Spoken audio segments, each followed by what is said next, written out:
ఏమిటో మొగుడు కొట్టినందుకు కాదు పక్కింటోడు నవ్వినందుకు ఏడ్చానన్నట్టుంది పాకిస్తాన్ వాళ్ళ బాధ. మ్యాచ్ ఓడిపోయిన బాధ పక్కన పెట్టేసి హ్యాండ్ షేక్ అవ్వలేదు, లెగ్ షేక్ అవ్వలేదు అని ఏడుస్తున్నారు పాకిస్తాన్ వాళ్ళంతా.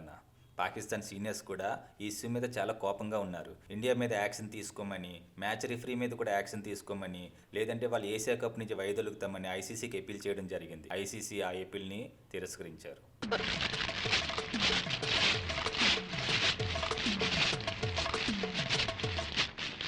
అయినా మొన్న జరిగిన మ్యాచ్లో పాకిస్తాన్ పెర్ఫార్మెన్స్ చూసిన తర్వాత పాకిస్తాన్ ఉండి అవమానపడడం కన్నా ఈ సిరీస్ నుంచి వైదొలగడమే మంచిదని పాకిస్తాన్ ఫ్యాన్స్ అందరూ కోరుకుంటున్నారు. బీసీసీ ఆర్డర్స్ ప్రకారంగా ప్లేయర్స్ ఈ మ్యాచ్ ఆడి ఉంటారు. వాళ్ళకి పర్సనల్గా ఇష్టం ఉండొచ్చు, ఇష్టం లేకపోవచ్చు.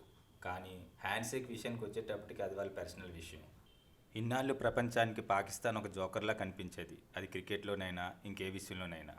కానీ ఇప్పుడు పాకిస్తాన్ వాళ్ళకి జోకర్లా కనిపిస్తుంది. ఈ ఇష్యూ తర్వాత పరిస్థితి అలా మారిపోయింది. అయినా ఎన్ని అవమానాలు జరిగినా, ఎన్ని అపజయాలు వచ్చినా సరే అన్నీ తుడిచేసుకొని మళ్ళీ నెక్స్ట్ మ్యాచ్కి రెడీ అవ్వడం పాకిస్తాన్కి అలవాటే కదా. ఏమిటో వీడియో నచ్చితే లైక్ చేయండి, సబ్స్క్రైబ్ చేయడం మర్చిపోకండి.